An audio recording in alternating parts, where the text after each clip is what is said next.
ಈ ಮಿತ್ revisited part 1ರಲ್ಲಿ ನಾವು ಸ್ಮಾಲ್ ಬಿಸ್ನೆಸ್ಗಳು ಏಕೆ ಸೋಲುತ್ತವೆ, ಬಿಸ್ನೆಸ್ ಫ್ರಾಂಚೈಸ್ ಪ್ರೋಟೋಟೈಪ್ ಹೇಗೆ ಮಾಡಬೇಕು, ಟರ್ನ್ಕಿ ರೆವಲ್ಯೂಷನ್ ಬಗ್ಗೆ ನಾವು ತಿಳಿದುಕೊಂಡಿದ್ದೇವೆ. ನೀವು ಆ ವಿಡಿಯೋವನ್ನು ನೋಡದೇ ಇದ್ದಲ್ಲಿ ಡಿಸ್ಕ್ರಿಪ್ಷನ್ನಲ್ಲಿರುವ ಲಿಂಕ್ ಕ್ಲಿಕ್ ಮಾಡಿ ಆ ವಿಡಿಯೋವನ್ನು ನೋಡಿ. ಆ ವಿಡಿಯೋವನ್ನು ನೋಡದೆ ಈ ವಿಡಿಯೋವನ್ನು ನೋಡಬೇಡಿ, ಏಕೆಂದರೆ ನಿಮಗೆ ಸಂಗತಿಗಳು ಚೆನ್ನಾಗಿ ಅರ್ಥವಾಗುವುದಿಲ್ಲ. ನಮ್ಮ ಚಾನಲ್ ಸಬ್ಸ್ಕ್ರೈಬ್ ಮಾಡದೇ ಇದ್ದಲ್ಲಿ ದಯವಿಟ್ಟು ಸಬ್ಸ್ಕ್ರೈಬ್ ಮಾಡಿ. ಹೊಸ ಹೊಸ ಪುಸ್ತಕಗಳ ಸಾರಾಂಶ ನೋಡುತ್ತಾ ಇರಿ. ನಿಮ್ಮ ಸ್ನೇಹಿತರೊಂದಿಗೆ ಹಂಚಿಕೊಳ್ಳಿ. ನಿಮ್ಮ ಜೀವನವನ್ನು ಅತ್ಯುತ್ತಮ ಮಾಡುವುದೇ ನಮ್ಮ ಚಾನಲ್ನ ಗುರಿಯಾಗಿದೆ.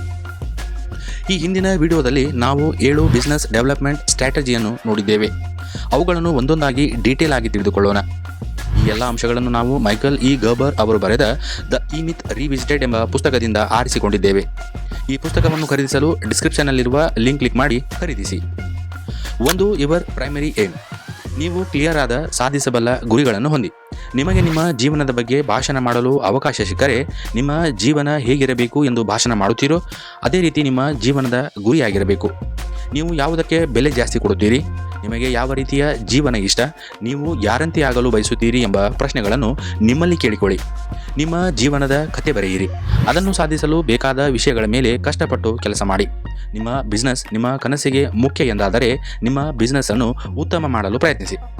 ಗ್ರೇಟ್ ಲೀಡರ್ಸ್ಗಳು ತಮ್ಮ ನಿಖರವಾದ ಗುರಿಯಿಂದ ತಾವು ಕಂಡ ಕನಸು ನನಸು ಮಾಡಲು ಸತತ ಪ್ರಯತ್ನ ಮಾಡುತ್ತಾರೆ. ನಿಮ್ಮ ಜೀವನದ ಪರ್ಪಸ್ ಕಂಡುಕೊಳ್ಳಿ. ನಿಮ್ಮ ಮತ್ತು ಜಗತ್ತಿನ ನಡುವಿನ ಪರದೆಯನ್ನು ತೆಗೆದುಹಾಕಿ. ನಿಮ್ಮ ಕಂಫರ್ಟ್ ಝೋನಿನಿಂದ ಹೊರಬನ್ನಿ. ಎಲ್ಲವನ್ನೂ ಚಾಲೆಂಜ್ ಆಗಿ ಸ್ವೀಕರಿಸಿ. 2. Your strategic objectives.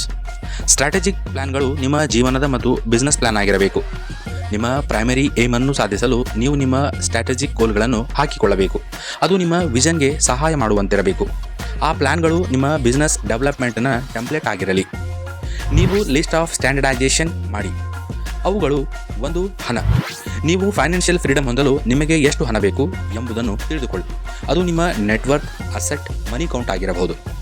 2. On opportunity worth pursuing. ನಿಮ್ಮ ಫೈನಾನ್ಷಿಯಲ್ ಸ್ಟ್ಯಾಂಡರ್ಡ್ ಅನ್ನು ಸಾಧಿಸಲು ನಿಮ್ಮ ಬಿಸ್ನೆಸ್ ನಿಮಗೆ ಖಂಡಿತ ಸಹಾಯ ಮಾಡುತ್ತದೆ ಎಂದಾದರೆ ಕಷ್ಟವಾದರೂ ಆ ಬಿಸ್ನೆಸ್ಸನ್ನು ಮುಂದುವರಿಸಿ. ಇಲ್ಲದಿದ್ದರೆ ಹಿಂದೆ ಆ ಬಿಸ್ನೆಸ್ನಿಂದ ಹೊರಬನ್ನಿ. 3. ನಿಮ್ಮ ಬಿಸ್ನೆಸ್ನ ಗುರಿ ಏನು. ಎಲ್ಲ ಬಿಸ್ನೆಸ್ಗಳಲ್ಲಿ ನಿಮ್ಮ ಪ್ರಾಡಕ್ಟ್ ಒಂದು ಕಾಮಡಿಟಿ ಆಗಿರುತ್ತದೆ. ಆದರೆ ನಿಮ್ಮ ಕಸ್ಟಮರ್ಗಳು ನಿಮ್ಮ ಪ್ರಾಡಕ್ಟ್ ಬಗ್ಗೆ ತೋರಿಸುವ ಫೀಲಿಂಗ್ ನಿಮ್ಮ ಬಿಸ್ನೆಸ್ ಆಗುತ್ತದೆ. ನೀವು ನಿಮ್ಮ ಕಸ್ಟಮರ್ಗೆ ಯಾವ ಫೀಲಿಂಗ್ ಕೊಡುತ್ತೀರಿ ಯೋಚಿಸಿ. 4. Who is your customer. ನಿಮ್ಮ ಕಸ್ಟಮರ್ಗಳ ಡೆಮೋಗ್ರಾಫಿ ತಿಳಿದುಕೊಳ್ಳಿ. ಡೆಮೋಗ್ರಾಫಿ ಒಂದು ಮಾರ್ಕೆಟ್ ಪ್ಲೇಸ್ನ ವಿಜ್ಞಾನ. ನಿಮ್ಮ ಕಸ್ಟಮರ್ಗಳ ಸೈಕಾಲಜಿ ತಿಳಿದುಕೊಳ್ಳಿ. 3. Organisation strategy. ನಿಮ್ಮ ಕಂಪನಿಯ ಆರ್ಗನೈಜೇಷನ್ ಚಾರ್ಟ್ ರೆಡಿ ಮಾಡಿ. ಯಾರು ಯಾವ ಕೆಲಸ ಮಾಡಬೇಕು, ಯಾರು ಯಾರಿಗೆ ರಿಪೋರ್ಟ್ ಮಾಡಬೇಕು, ನಿಮ್ಮ ಕಂಪನಿಯಲ್ಲಿ COO ಯಾರಾಗಬೇಕು, ಯಾರು ಮಾರ್ಕೆಟಿಂಗ್, ಪ್ರೊಡಕ್ಷನ್, ಫೈನಾನ್ಸ್ ನೋಡಬೇಕು ಎಂದು ನಿಮ್ಮ ಆರ್ಗನೈಜೇಷನ್ ಚಾರ್ಟ್ನಲ್ಲಿ ಬರೆಯಿರಿ. ನಿಮ್ಮ ರೆಫರೆನ್ಸ್ಗೆ ಈ ಚಾರ್ಟನ್ನು ಒಮ್ಮೆ ನೋಡಿ. ಜೊತೆಗೆ ಆಪರೇಷನಲ್ ಮ್ಯಾನುವಲ್ ಬರೆಯಿರಿ. ನೀವು ನಿಮ್ಮ ಕಂಪನಿಯ ಮಾಲೀಕರಾಗಿದ್ದೀರಾ? ಹಾಗಾದರೆ ನಿಮ್ಮ ಕಂಪನಿಯ ರೂಲ್ಸ್ ಆ್ಯಂಡ್ ರೆಗ್ಯುಲೇಷನ್ಗಳನ್ನು ತಪ್ಪದೇ ಫಾಲೋ ಮಾಡಿ. 4. Your management strategy. ನಿಮ್ಮ ಸಿಸ್ಟಮ್ ಉತ್ತಮವಾದ ಮ್ಯಾನೇಜ್ಮೆಂಟ್ ಸ್ಟ್ರಾಟಜಿ ಹೊಂದಿರಬೇಕು. ಅದು ಸ್ಕಿಲ್ಡ್ ಅಥವಾ ಎಕ್ಸ್ಪರ್ಟ್ಗಳನ್ನು ಕೇಳಬಾರದು. ನಿಮ್ಮ ಸಿಸ್ಟಮ್ ನಿಮ್ಮ ಕಸ್ಟಮರ್ಗಳ ಸಮಸ್ಯೆಗಳಿಗೆ ಪರಿಹಾರ ನೀಡುವಂತಿರಬೇಕು. ಜೊತೆಗೆ ಅದು ಒಂದು ಫ್ರಾಂಚೈಸ್ ಪ್ರೋಟೋಟೈಪ್ ಮಾಡಲು ನಿಮಗೆ ಸಹಾಯ ಮಾಡಬೇಕು. ನಿಮ್ಮ ಕಸ್ಟಮರ್ಗಳು ನಿಮ್ಮ ಪ್ರಾಡಕ್ಟ್ನಿಂದ ಅವರಿಗೆ ಲಾಭವಾಗುವಂತಿರಬೇಕು.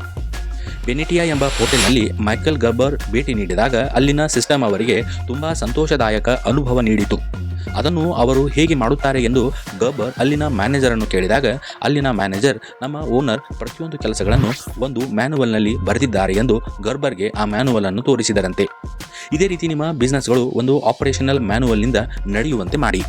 5. People strategy. ನಿಮಗೆ ಏನು ಬೇಕು ಅದನ್ನು ನಿಮ್ಮ ಜನರಿಂದ ಮಾಡಿಸಲು ಪ್ರಯತ್ನಿಸಿ. ನಿಮ್ಮ ಜನರನ್ನು ಸೀರಿಯಸ್ ಆಗಿ ತೆಗೆದುಕೊಳ್ಳಿ. ನೀವು ನಿಮ್ಮ ಬಿಸ್ನೆಸ್ನ ಆಪರೇಷನ್ಗಳನ್ನು ಹೇಗೆ ತೆಗೆದುಕೊಳ್ಳುತ್ತೀರೋ ಅದೇ ರೀತಿ ನಿಮ್ಮ ಜನ ಕಂಪನಿಯ ಆಪರೇಷನ್ಗಳನ್ನು ತೆಗೆದುಕೊಳ್ಳುತ್ತಾರೆ. ನೀವು ಬೋರ್ ಆದರೆ ಅವರು ಬೋರ್ ಆಗುತ್ತಾರೆ. ನಿಮ್ಮ ಒಳಗಡೆ ಇರುವ ಫೀಲಿಂಗ್ ನಿಮ್ಮ ಹೊರಗಡೆ ಕಾಣಿಸುತ್ತದೆ. ನಿಮ್ಮ ಜನರು ದ ಬೆಸ್ಟ್ ಕೊಡಲು ಪ್ರಯತ್ನಿಸುವಂತೆ ಮಾಡಿ. ಅವರಿಗೆ ನಿಮ್ಮ ಕೆಲಸಕ್ಕಿಂತ ಅವರು ಮಾಡುವ ಕೆಲಸ ಶ್ರೇಷ್ಠವಾಗಿರಬೇಕು. ಅದು ಕೆಲಸಕ್ಕಿಂತ ಹೆಚ್ಚಿನದಾಗಿರಬೇಕು.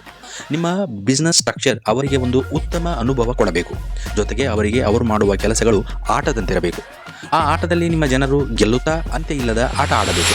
ಆಟದಲ್ಲಿನ ಟ್ಯಾಕ್ಟಿಕ್ಸ್ ಬದಲಿಸುತ್ತಾ ಇರಿ, ಹೊರತು ನಿಮ್ಮ ಸ್ಟ್ರಾಟಜಿಗಳನ್ನಲ್ಲ. ನಿಮಗೆ ಉತ್ತಮ ಆಟ ದೊರೆಯದಿದ್ದರೆ ಯಾವುದಾದರೂ ಕಂಪನಿಯ ಆಟವನ್ನು ಕದಿಯಿರಿ. ನಿಮ್ಮ ಕೆಲಸದ ಜಾಗ ನಿಮ್ಮ ಜನರಿಗೆ ವ್ಯಾಲ್ಯೂ, ಪರ್ಪಸ್, ರಿಲೇಷನ್ಶಿಪ್ ಕೊಡಲಿ. ಒಂದು ಸಣ್ಣ ಬಿಸ್ನೆಸ್ ನಮ್ಮಿಂದ ಸಫಲವಾಗದಿದ್ದರೆ ನಮ್ಮ ಐಡಿಯಾಗೆ ಏನು ಬೆಲೆ ಹೇಳಿ? ಒಂದು ಒಳ್ಳೆಯ ವರ್ಕ್ ಮ್ಯಾಪ್ ರೆಡಿ ಮಾಡಿ. ಅದು ಗ್ರೀಡ್ ಮತ್ತು ಕಮರ್ಷಿಯಲ್ ಆಗಿರಬಾರದು. ಅದು ನಿಮ್ಮ ಜನರನ್ನು ತಲುಪುವಂತಿರಬೇಕು.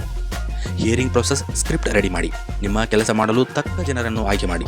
ಎಲ್ಲರೂ ನಿಮ್ಮ ಸಿಸ್ಟಮ್, ಕಂಪನಿ ರೂಲ್ಸ್ ಫಾಲೋ ಮಾಡುವಂತೆ ಮಾಡಿ. ನೀವು ನಿಮ್ಮ ಪ್ರಾಡಕ್ಟ್ಸ್ ಬಗ್ಗೆ ಬಿಲೀವ್ ಮಾಡುವುದನ್ನು ನಿಮ್ಮ ಜನ ಮತ್ತು ನಿಮ್ಮ ಕಸ್ಟಮರ್ ಮಾಡುವಂತೆ ಮಾಡಿ. 6. Your marketing strategy. ಇದು ಶುರುವಾಗುವುದು, ಇರುವುದು, ಸಾಯುವುದು ನಮ್ಮ ಕಸ್ಟಮರ್ಗಳ ಜೊತೆಗೆ. ಮಾರ್ಕೆಟ್ ಅಂತ ಬಂದರೆ ನಿಮಗೆ ಏನು ಬೇಕು ಎಂಬುದಕ್ಕಿಂತ ನಿಮ್ಮ ಕಸ್ಟಮರ್ಗಳಿಗೆ ಏನು ಬೇಕು ಎಂಬುದು ತುಂಬ ಮುಖ್ಯವಾಗುತ್ತದೆ.